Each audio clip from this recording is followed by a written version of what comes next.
pinamagataan kung our hope in Jesus' resurrection.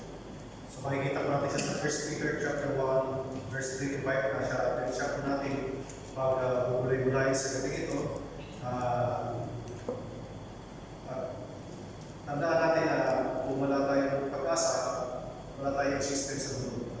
Tayo makakatuloy, hindi tayo makakagawa ng mga bagay na gusto natin gawin. Especially sa buhay natin at sa ating mga spiritual na buhay. So, samahan niyo po sa isang panalangin at ilang mga sa Panginoon Jesus. We acknowledge, Lord, that you are the King of Kings and the Lord of Lords, especially sa Panginoon, sa Panginoon, sa mga Panginoon. We acknowledge that no one can pwedeng humigit sa iyo, Panginoon, at sa ikaw lang, Panginoon Jesus, na aming pupukanan natin. Ang iyong pagbabay pag-iingat sa bawat sa gabi ito sa pagkikinig mo sa ito. May your goodness, Lord, reveal each one of us, Lord, na ang iyong biyaya ay sumagana nawa sa bawat sa ating Panginoon sa pagkikinig mo sa salita. Na mga ko namin ang nais na iparating sa bawat sa ating sa mga salita mo na aming marinig sa gabi ito at aming mamahagi sa ating mga kapatid. Lord, be with us, Lord, ikaw kung makita sa ating pagtayo. Kaya mo pumaayos sa aming mga tigo na aming puso sa gabi ito. And may be the one to be lifted up, Lord God, as you bless each one of us, Lord, sa mga salita mo sa gabi ito. We acknowledge, Lord, na wala ka kami magagawa. Higit sa lahat, Lord, wala ka magagawa. Sige, sa ito na pinagkakatawa na dito, sa ito katatalupayan, Jesus' name we pray. Amen. So, sa ating introduction, the significance of hope in our lives. Ano ba yung kahalagahan ng pag-asa? We will talk about hope sa Tagalog ay pag-asa sa ating mga buhay. So sabi rito, hope is a fundamental aspect of human existence. Kung wala ang hope sa bawat sa atin, walang isa-isa yung buhay natin sa mundo ito. Kasi doon tayo na dahilan ng ating pagpapatuloy sa mundo dahil bawat araw meron tayong pag-asa sa buhay. Amen. If you lose hope sa buhay mo, wala kang patuturuan at hindi ka makakapatuloy sa buhay. Kadalasan ng mga sumusubok sa buhay, mga nag-give up sa buhay nila, nag-give up sa mga pangarap nila because they lost hope. But tandaan natin, without it, we cannot exist or achieve our goals. Hindi natin ma-achieve ang mga goals natin sa buhay. It is more than wishful thinking or optimism. A deep-seated confidence in something or someone. So pag meron tayong inaasahan, meron tayong pinananaligan, meron tayong taong pinagtutuunan natin ang ating pag-asa, inspirasyon natin sa buhay, ito ang dahilan kung bakit nakapagpatuloy tayo sa buhay. Diba? Nung nag-aaral tayo noon, diba, meron tayong inspirasyon sa buhay natin. So, kaya tayo sumisipat sa pag-aaral. Either our parents, o yung mga taong ina-idolize natin, o yung mga taong gusto natin ma-reach din yung na-achieve nila sa buhay. So, by this, we have this hope na someday, ma-reach ko rin ko na yung, makakamta ko rin ko na yung nakamit na sa buhay. So, dito po ang ating, ano natin sa buhay natin bilang mga tao. So, this hope gives us purpose and sustains us through life challenges. Itong pag-asa na ito o hope na ito ay tumutulong din sa atin upang sustain tayo. Binibigyan tayo ng purpose sa buhay na ito sa mga challenges na ating hinaharap sa buhay natin. So kahit ano pang mga obstacle, kahit ano pang mga challenges, ano pang mga pagsubok na pagdadaanan natin sa buhay, at kung mayroon kang pag-asa na ito na nandyan sa iyo, hindi mo ito mapansinin. At least, magpapatuloy ka sa iyo gawain o sa hinahangan mo. So, as we dig bigger on this topic, malalaman natin ang spiritual and emotional impact nito sa ating mga pagkatao, sa ating well-being. Maunawaan natin kung ano yung impact nito spiritually and emotionally. So, meron pa magbibigay sa iyo na mga fundamental o significance of hope in our lives. Una-una po, ano ba yung significance ito sa ating buhay? Hope provides purpose and direction. Amen po ba? It provides purpose and direction. Sabi sa 29:11 ng Jeremiah, reason to keep moving forward even in difficult times. Sabi ito sa pasalita nito sa Jeremiah 3:11, "For I know the plans I have for you, declares the Lord, plans to prosper you and not to harm you, plans to give you hope and a future." So maraming mga sa atin dito, maraming mga Kristiyano, itong mga pinamahawakan nilang verses sa buhay nila. Ito yung mga life verse nila na nagbibigay sa kanila ng pag-asa na makapagpatuloy sa buhay na ito. Dahil naniniwala sila na ang Diyos ang nakakalam ng plano nila sa buhay. Nakakalam ng plano nila sa buhay niya. So, ang Diyos ang nakakalam kung ano the best para sa Kanya, na alam na hindi siya pababayaan ng Panginoon pagkat ng Diyos kung paano siya ipaprosper at hindi siya masasaktan o mga bagay na makakaranas siya ng mga bagay na yan. So, it gives us a reason to keep moving forward even in difficult times. Na kahit maranas tayo ng mga pagsubok, dumadaan tayo ng mga difficulty sa buhay, we are declaring this word of God sa Jeremiah 3:11 na siya magbibigay sa atin ng kalakasan to pursue our lives. Amen? Because we have this kind of hope na mismo aking Panginoon Diyos ang nagsalita. Amen? Another thing is, another significance of hope in our lives is it gives comforts in trials. Having this kind of hope ay nagbibigay sa atin ng comfort sa gitna ng mga pagsubok. Sabi sa Romans chapter 5 verse 3 to 5. Romans chapter 5 verse 3 to 5. Sabi rito, "Not only so, but we also glory in our suffering, because we know that suffering produces perseverance, perseverance, character, and character, hope. And hope does not put us to shame, because God's love has been poured out into our hearts through the Holy Spirit who has been given to us." Amen? So, ibig sabihin ito, kahit dumadanas tayo ng pagsubok, ang pag-asa ang magsisilbing anchor natin. Parang isang ano siya, ano ba yung anchor sa Tagalog? Anchor, yan. Magsisilbing anchor natin to get steady. Yan, to get steady sa araw ng buhay. Kasi ganyan ang ginagawa sa mga bangko. Parang hindi sila tangay ng alon pagka nakapagkurahay sila sa gitna ng dagat. Ito yung magsisiping lang na parang pipigil sa kanila upang hindi sila tangay ng hangin o tangay lang malalakas na alon. They will stay on that place na kahit sa gitna sila ng dagat. So it will help us to get steady sa araw ng buhay, and our current situation is not the end of the story. So whatever ano ng buhay o nagsa ng panahon o sama ng panahon na umanda sa buhay natin, tanda natin, it is not the end of the story.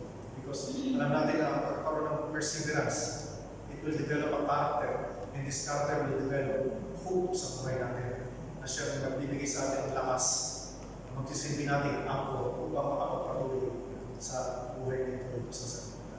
Amen? Another significance is, it sustains us through uncertainty. It sustains us through uncertainty. Sabi sa Hebrew chapter 6 verse 19. Hebrew chapter 6 verse 19. "We have this hope as an anchor for the soul, firm and secure." Take note the word firm and secure. It enters the inner sanctuary behind the curtain. So sa mundong ito, napuno ng mga bagay na walang katiyakan, uncertainty. Hindi natin alam mangyayari bukas, hindi natin alalaman ang mangyayari sa ating in the future, pero ito lang ang binibigay sa atin ng Diyos. Binibigyan tayo ng katiyakan na pag-asa that will provide stability and confidence that reminds us that God is in control and His promise never fails. So it means lahat na nangyayari sa mundo ito, even our future, our present situation, God is reminding us that He is the one who is in control of everything, and His promise never fails, that He will never leave us nor forsake us. Ito yung bagay na magsusustain sa atin, itong pag-asa na ito na mula sa Diyos, ang magbibigay sa atin ng pag-asa na maging stable at confident tayo sa ating Panginoon Diyos. Amen? So huwag natin hayaan na ma-overcome tayo ng mga uncertainties, mga bagay na nakikita natin sa paligid natin, especially sa panahon ngayon, na hindi natin alam ano mangyari in the next few weeks or few days. Dahil marami mga bagay na hindi natin tiyak. Hindi natin alam ang pag-iisip ng mga tao sa paligid natin, ng mga tao nangyayari sa paligid natin.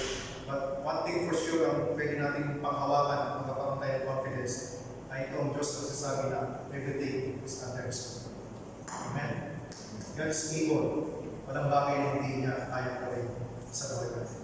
Another significance of hope is hope inspires faith and perseverance. Lalo yung nagpapatibay sa ating pananampalataya at perseverance sa buhay natin. Kung tayo perseverance yung mapagpatuloy tayo sa ating pananampalataya sa ating buhay natin. Sabi sa Hebrews chapter 10 verse 23, let's hold unswervingly to the hope we profess, for He who promised is faithful. Let us hold unswervingly. Ibig sabihin, panghawakan natin yung hope na meron tayo na pinoprofess natin. So, pinoprofess natin yung hope na yan, na meron tayo sa panahon na yun. Huwag natin pag-alinlanganin yung hope na yan na meron tayo, mga kapatid. Panghawakan natin yan, sapagkat yung Diyos na nagsabi nito at nangako nito ay faithful, the one who promised is faithful. Hindi siya nagbabago, siya ay tapat sa kanyang mga pangako. So whatever God had promised to you, and you have this kind of hope na ito ay makakapunta mo in the near future, makakatapos ang buhay mo pagdating ng araw, huwag mong maliwalain ito sapagkat ang Diyos natin nagsabi niya ito na siya nagpangako sa buhay natin na siya ay tapat at gagawin ito para sa atin. And the last one is significance of hope in our lives is we have this ultimate hope in Christ's resurrection. Amen. This is the most significant kind of hope that we have. The hope in Christ's resurrection. So dito po ako pupupo sa topic natin sa gabi. Sabi sa 1 Corinthians chapter 15, 19 to 20. 1 Corinthians chapter 15, 19 to 20. If only for this life we have hope in Christ, we are of all people most to be defeated. And then 20, but Christ has been raised from the dead, the first fruit of those who have fallen asleep. So, bilang Kristiyano, ang ating ultimate hope, yung pinaka-importanting hope na meron tayo na hawak natin sa gabi ito. Huwag mo nang pasinin yung mga ito yung hope na ito na meron tayo kay Jesus Christ ay nakaugat doon sa kanyang resurrection. In Jesus' resurrection. Sa resurrection of Jesus Christ. Ang kanyang tagumpay laban sa kamatayan assures us of eternal life and future filled with hope. So, sabi nga pagkatuloy kasi sabi ni Pastor dito, kung hindi mo na-raise ang Panginoong Jesus mula sa kamatayan, if He is not raised from the dead, our faith is futile. Ano man ang ginagawa natin pagsisikap, ginagawa natin para sa kanyang gawain, lahat ito ay futile. What is the significance of Jesus' death kung hindi siya nabuhay? Ano yung pag-asa na yan na meron tayo na pinamahawakan natin kung hindi nabuhay si Jesus mula sa mga kapatid? And this is the kind of hope na pinamahawakan natin sapagkat ito ang nagsisiguro sa atin, nag-assure sa atin na ng eternal life and future filled with hope. Handa natin ang buhay natin hindi nag-i-end sa mundo ito. Our hope is eternal. Ito ay nakabase sa pangako ng Diyos sa atin na ang mundo ito ay na-overcome ng Panginoon through His resurrection. Na-overcome yan death. Alam natin na walang kamatayan mula sa Kanya. Sapagkat ito ay napagtagumpay niya. And this will happen to us when someday Jesus Christ will rise us from the dead. Amen? Yes, our physical body will die, but Jesus Christ will rise us from the dead. Lalo yung those who have been fallen asleep, sapagkat alam natin na muling bumuhay ng Panginoon. And this is the eternal hope we have through Jesus' resurrection. Amen? So remember, this hope is not temporary. It is a living hope. Ano po ba? Hindi temporary ang pag-asa ng ito. So, sa buhay natin sa mundong ito, sometimes yung mga false hope natin temporary hope lang, meron tayo minsan false pa nga, hindi pa tunay. Pero itong hope na meron tayo sa Panginoon, dahil sa kanyang pagkabuhay muli mula sa kapatay, is a living hope that sustains us now and forever. Ito yung magsusustain sa atin habang narito tayo sa mundo nito. Ito yung magpapalakas sa atin. Ito yung magbibigay sa atin ng inspiration. Ito yung magbibigay sa atin ng assurance na meron tayong living hope sa pamamagitan ng ating Panginoon, Yesu Cristo. Ganyan po ba? Hindi dahil kay Kulano o dahil kay Kulano na sister ko. Si sister, Delia, ang lagi na pinapakita ito yung siya sa salita. It is the hope that will sustain us now and forevermore.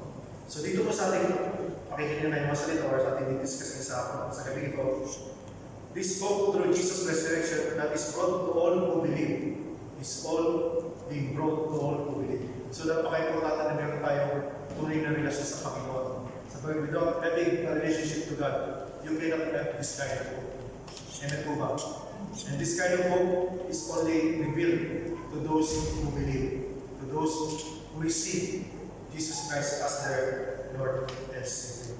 So, tanda natin mga kapatid, as we see those people around us, na wala pa yung ganitong klase ng pag-asa, as most of them are longing their hope to people, they're longing their hope to their government, they're longing their hope to their own strength, they're longing their hope to the people they trust, and they don't have this kind of trust to the Lord. Let's give them the assurance. Let's share to them this kind of living hope na meron tayo sa mga apostol upang maramdaman na nila at maranasan nila yung tunay na pag-asa na meron mula sa ating Panginoon Jesus. Amen? So dito sa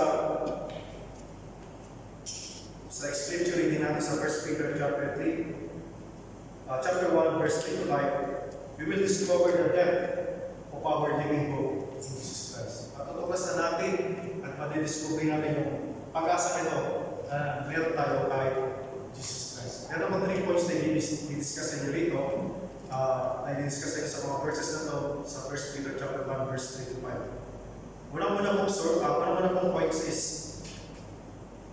the source of our living hope. Mababasa natin sa 1 Peter chapter 1 verse 3. Sabi rito, blessed be the God and Father of our Lord Jesus Christ. According to His great mercy, He has caused us to be born again to a living hope through the resurrection of Jesus Christ from the dead. Praise be to God. So ito yung unang salutation ni Peter sa kanyang pagbati sa 1 Peter sa chapter 1 na ina-assure niya meron tayong source ng hope, the living hope, no other than our Lord Jesus Christ. So, our hope as a believer is not based on worldly or wishful thinking. Ang sinabi wishful thinking, parang naisip mo lang o pinangarap mo lang. But on a living reality, which means tunay. Ito yung pagkakawakan natin ang klase ng pag-asa na meron tayo bilang Kristiyano na hindi base lang sa narinig natin o sa napangarap natin o sa nasaksihan lang natin. Ito yung based on a living reality that Jesus was raised from the dead. Amen? So, kayo ng umaga, mayroong senior pastor sa resurrection of Jesus Christ when Mary Magdalene and the other Mary went to the tomb of Jesus Christ and they were looking for the body of Jesus Christ na iyaan yata nila ng oil. But they were met by the angel of the Lord at sinabi sa kanila, sinong hinahanap niyo dito? Walang patay dito na hinahanap kayo sapagkat ang nabuhay na ang ating Panginoon Yesu Cristo and you will met Him ahead where you are. Pamalitan niya na nabuhay na ang ating Panginoon Yesu Cristo. So this is the kind of assurance na Jesus Christ is the source of the living hope. Amen po ba mga kapatid? So it means that there's no other than the resurrection of Jesus Christ. No other source of living hope maliban sa pagkabuhay ng muli ng ating Panginoon Yesu Cristo. There's no other than living hope na pwedeng ikumpara sa ibang pag-asa na meron tayong nakikita sa paligid natin. So, but all this kind of hope that we see around us, nandiyan na yan, dito lang nakapokus sa sarili ko. They're all temporal kind of hope. But the eternal hope that we have is the living hope that we have through our Lord Jesus Christ. He is the source of our living hope. Kaya nag-exist tayo sa mundo ito, bilang Kristiyano. Kaya paano tayo makakatay na nakakilala tayo sa Panginoon dahil we know the source of our living hope. It's the Father, the Lord Jesus Christ. Romans chapter 6, verse 4.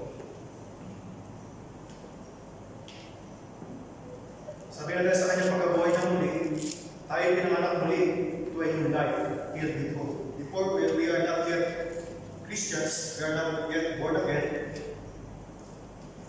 wala tayong pag-asa, wala tayong patututungan, ang buhay natin walang direksyon.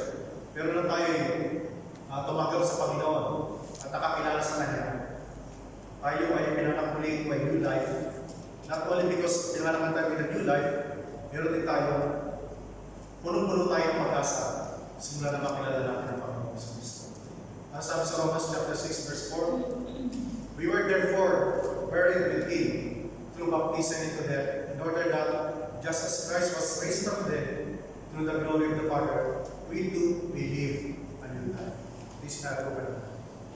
Meron tayong bagong buhay because of the resurrection of our Lord Jesus Christ. Another thing is in 1 Corinthians chapter 15, verse 20. 1 Corinthians chapter 15, verse 20. But Christ has indeed been raised from the dead, the first fruit of those who had fallen asleep. So, handa natin mga kapatid, this is the source of our living hope. Christ indeed been raised from the dead. Hindi natin siya makikita dito sa krus. Wala na siya dito. Symbolic lang yung cross na yan. He's not in the grave anymore. He is with our God. Nandun siya sa taas. Naghihintay na lang sa akin. Amen po ba mga kapatid? And this is the assurance that we have. We will go first and will prepare for us something which is pwede natin manahin sa akin. Reward na meron naghihintay sa atin. Pagpilit natin siya face to face. As long hindi mo wala ang ating po. Nagigitay tapat sa kanya. Amen po ba mga kapatid? Pakita na. Makawa ka natin living hope na yan. Amen po ba? Pangalawang points po. Sabi dito, our hope is the inheritance kept in heaven. Ang inheritance natin na nakatago na sa heaven. 1 Peter chapter 1 verse 4. 1 Peter chapter 1 verse 4, to an inheritance that is imperishable, undefiled, inunfading, kept in heaven for you. Tuloy mo naka-reserve na, hinabo na ni Lord. Hindi pwedeng mahulog, hindi mawawala, hindi masisira. Inilaan niya, hinabo niya, at inihanda niya para sa bawat isa sa atin. For those people who will not lost their hope. Amen po ba? Kasi ito na hope natin eh. Yung mga pinangako sa para sa bawat isa sa atin. So, as a believer, we have an eternal inheritance awaiting us in heaven. Amen po ba? Na-excite ba kayo na meron something, an eternal inheritance that awaits us in heaven? Hindi kayo excited? Excited kayo dapat na there's something that awaits us in heaven na inihanda na ng ating Panginoon sa Kristo when He went there. Sabi nga, kung klaseng inheritance ito, this inheritance is secure. Ibig sabihin, mas secure pa to sa lola mo, mas secure pa to sa bako mo, mas secure pa to sa ano mo, sa insurance mo. Kasi insured pa eh. It is more insured, secure, incorruptible, hindi pwedeng makurap, hindi pwedeng masira, hindi pwedeng nakawin. And beyond the range of decay and defilement. Hindi pwedeng masira. So napaka-sarap marinig ito pag ito ang Diyos natin ang nagsama at nalaman ito sa atin. And this is our living hope. Sabi sa Matthew chapter 6, 19 to 20. Matthew chapter 6, verse 19 to 20. Do not store up yourselves treasures on earth, where moths and vermin destroy, and where thieves break in and steal. But store up for yourselves treasures in heaven, where moths and vermin do not destroy, and where thieves do not break in and steal. So, anong klaseng mga treasures na yan na dapat natin i-store sa heaven? Ano sa tingin ng mga kapatid? Yung mga bagay na ginagawa natin, praise the Lord, yung mga bagay na ano sa atin ng Panginoon, na pinapagawa sa atin ng Diyos when we become Christians. Mga bagay na gusto niyang magawa natin habang nandito tayo sa sanlibutan. Mga bagay na that will give us the assurance na ito yung ibibigay sa atin ng Panginoon. Sabi nga, anything you do it for the glory of God. Lahat ng bagay na ginagawa natin malit o malaki, hindi po ito mababaliwala sa Panginoon. Someday it will be rewarded to us. Basta right yung puso natin, tamang relasyon natin sa Diyos at ginagawa natin ito para sa Panginoon. Kaya po ba? Hindi tayo pwede mag-store ng inheritance o mag-store ng kayamanan dito sa mundo ito. That everything on this earth, iwanan natin, they will all be destroyed. Lahat sila makaperish. Minsan nakakawin pa sa'yo. Medyo nakalawag yung pag-asa. Kaya mga mayaman hindi nakakatulog dito. Pero tayo, treasure natin, inheritance natin, andun na sa sanlibutan, andun na sa langit, naghihintay sa atin. Minsan ka nag-aaway-aaway pa tayo, mga pamamanakan. Diba? Yung bahay na pinangako sa kanila, someday, ito anak, ipapamamahan ko sa'yo. Pero wala kasiguraduhan na yung bahay natin pinangako sa inyo, ipapamamahan sa inyo Diyos. It's the same condition pag ito ay binigay na sa iyo. Maring ito ay sira-sira na, maring ito ay ulog na, maring ito ay halos hindi na mapakinabahan na ipinangako sa iyo. This is the, ito yung kaibahan. Pag nag-Easter ka ng treasures of heaven, not of this sa lupa na po, sa mundo. So, isa na pa, sige, ako na bahala sa'yo sa marami ko pinakapera sa'yo, pero pwede pa naman, hindi ko na bankrupt naman yung nagsabi sa'yo ng mga manasin, hindi wala na. So ito yung mga hindi wala kasi sigurado na klase ng pag-asa na ini-expect natin ang inheritance sa mundo ito. Pero yung inheritance na ini-expect natin ay pinangako sa atin ng Panginoon, never na mapapasok na magnanakaw, never na mag-defile, never na masisira. Kasi secured sa heaven. Yan mo ba? Ang susunod na sa atin lang mga kapatid. Kung paano natin i-work out yung bagay niya para sa buhay natin. Yan mo ba mga kapatid? Colossians chapter 3, verse 1 to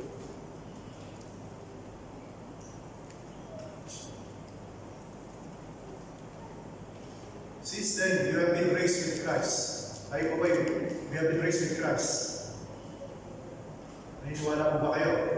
Tayo huling buhay ng ating Panginoon. Because we are all dead before dahil sa kasalanan. Pero through Jesus Christ, we have been raised from dead.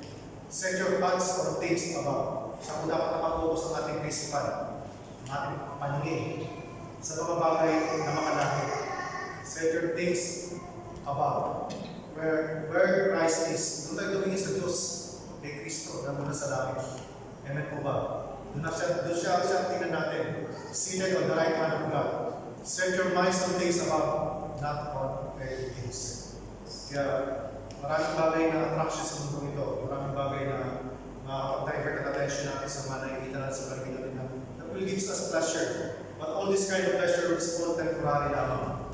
Pero ang gusto ng Panginoon, we set our eyes above. Doon sa ating Diyos, ating Panginoon sa Diyos. Sapagkat yun ang gusto ng Panginoon na sa kanya lang tayo nakapokus at hindi sa mga bagay na narito sa sanlibutan. Sa akin, gusto ko nakapokus, secondary lamang yung mga bagay na nandiyan sa atin. Kasi mas inuuna mo yung Panginoon, higit sa mga bagay na meron kami sa mundo. Amen po ba mga kapatid? So, huwag natin iyakan ang mga bagay na nawawala sa atin na natin iyakin. Hindi na siguro niya si Sister kasi papalitan naman Lord, mas pag-ibig.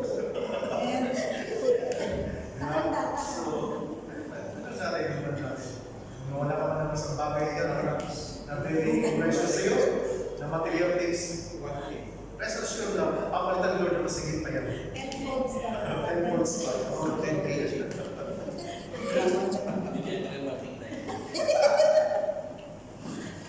So, yan sinasabi natin po. So, amen for that.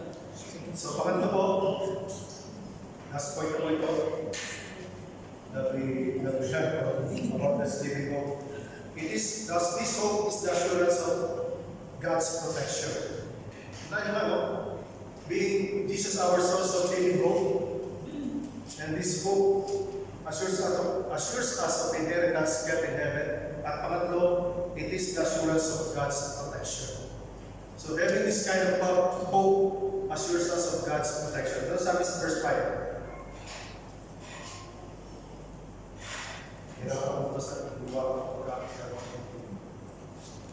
Assurance of God's protection. 1 Peter chapter 1 verse 5. Who by God's power are being guarded through faith for a salvation ready to be revealed in the last time. Who by God's power are being guarded through faith for a salvation ready to reveal in the last time. So, ibig sabihin, through our faith in Jesus Christ, dahil sa pagkakanampalataya sa ating Panginoon sa Kristo, we are under God's protection and care. Amen? God assures us protection and care because of His hope. So, ano ba ginagawa yun? He guards us by His power, ensuring our ultimate salvation will be fully revealed in the future. Tandaan natin, yung salvation natin sa liputan na ito, hindi po dito nagtatapos mga kapatid. There's an ultimate salvation that God had promised to us pagdating ng panahon. Ito yung assurance na meron sa atin. And it will be revealed to us in the future. Ang sabi sa John chapter 10. John chapter 10, verse 20 to 29. I give them eternal life, and they shall never perish. No one will snatch them out of my hand. My Father who has given them to me is greater than all. No one can snatch them out of my Father's hands. What a kind of hope that we have. Assuring us the security, assuring us of God's protection, that no one can snatch you out of our hands. Kaya Diyos ang naman po mga kapatid. Basta kapit ka lang, huwag kang magkaroon ng mawawala ng pag-asa. Kapit ka lang sa Lord. No one can snatch you out of the hands of God. Ano ni Lord Diyos sa'yo? Lagi ang matanggal na Diyos sa bawat sa akin. And this is the kind of salvation na ipinangako sa atin ng Panginoon.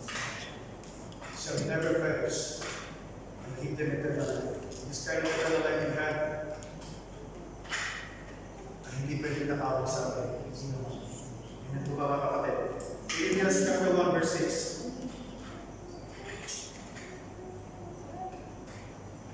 Philippians chapter 1 verse 6. Being confident of this, that He who began a good work in you will carry it on to completion until the day of Christ Jesus. Sarap ang gano'n. Promise the Lord. Basta you will hold on to that living hope na Paul is very confident na pagdating ng araw na ang Diyos na nagpasimula mo magandang bagay sa buhay niya, magandang ginawa sa buhay niya, will carry it on. Dadalhin ito hanggang sa panahon na makumpleto niya ito hanggang sa mamita si Lord ng face to face. The completion of our faith, the completion of our salvation. Ay nagbabawa ka po. Ito yung dahil sa ating Panginoon sa Kristo. And this is the kind of living hope na meron sa Paul. Pagdala-dala niya hanggang sa last breath ng buhay niya sa ito. Amen? So, we have this kind of living hope. We have this inheritance kept in heaven. And we have this assurance of God protection through this hope na meron tayo mga kapatid. So, application po nito. Ano ba ang application sa buhay? Tapos na complete mga kapatid. Application. Embracing our living hope. Paano natin i-embrace yung living hope na yan? So, as we embrace this living hope, it gives us encouragement to live in the reality of our not falsehood. Let us embrace na tayo ay meron living hope na ito na magbibigay sa atin ng encouragement sa buhay na ito na mabuhay sa realidad. Hindi sa false hope na meron ng sagutan na ito. Ibig sabihin, sa totoong buhay ka na, sa totoong pag-asa ka na bubuhay, hindi sa peke na pag-asa na ino-offer ng sagutan na ito. Kasi hope that this world offer ay hindi magtatagal. Minsan false pa, this kind of false hope pa. Minsan hindi ma-sure kung ito ba'y totoo o hindi. Pero the kind of hope that we have through our Lord Jesus Christ, this will give us the encouragement to live in the reality. Mamuhay tayo ng tunay, dahil totoo yung tunay natin pinangahawakan. Amen? Pag-asa natin, pinangahawakan ay tunay. Another thing is, knowing that our lives are transformed by the resurrection power of Jesus Christ.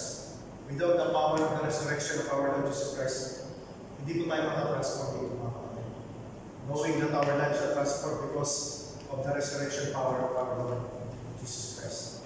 So, to embrace this, we are called to trust in God's promises. Trust, pagkatiwalaan natin ang kanyang pangako, knowing that He is faithful to fulfill them in our lives. Nananampalataya tayo, nananalig tayo na kaya i-fulfill ng Panginoon sa ating buhay. Anong sabi sa Hebrew chapter 10 verse 23? Hebrew chapter 10 verse 23. Let us hope unswervingly the hope we profess, for He who promised is faithful. Let us hold fast the confession of our hope without wavering. Sa ibang translation, let us hold fast the confession of our hope. Ang hawakan natin yung kinukumpes natin na hope without wavering. Hindi ka nag-aalinlangan, hindi ka nagdadalawang isip. For He who promised is faithful. Amen po ba? Ang Diyos pa rin ako sa atin sa buhay na ito ay tapat. Amen po ba? Amen. So, hindi po dapat nag-waver yung confession natin na yan, mga kapatid. Romans chapter 15, verse 13. May the God of hope fill you with all joy and peace as you trust in Him, so that you may overflow with hope by the power of the Holy Spirit. So, ganda ka ito, gandang benediction ito. Sa mga mananampalataya na the God of hope, who is our God of hope, Father than our Lord Jesus Christ, fill you with all the joy and peace. When having this kind of hope, you are filled with joy and peace in believing, so that by the power of the Holy Spirit you may abound in hope. Sa pamamagitan nito, wala na gano'n sa pagkasa sa ating Pilipinas, by the power of the Holy Spirit. So remember, Christ's resurrection is not just a historical event. Amen? Tanda po natin yung pagkabuhay ng muli ng ating Panginoon sa Kristo is not just a historical event that we celebrate and remember every year. Meron itong significance. Meron itong halaga. Sometimes, binamagring ko na lang po maraming religion, maraming sekta, para nawala na yung kahalagahan ng significance ng kanyang resurrection. Christ's resurrection is not just a historical event that we celebrate every week. Is, ano siya? Ang hope na ito, na meron tayo mga kapatid, is the cornerstone. Ano siya? Matibay na haligi of our faith and the source of our eternal hope.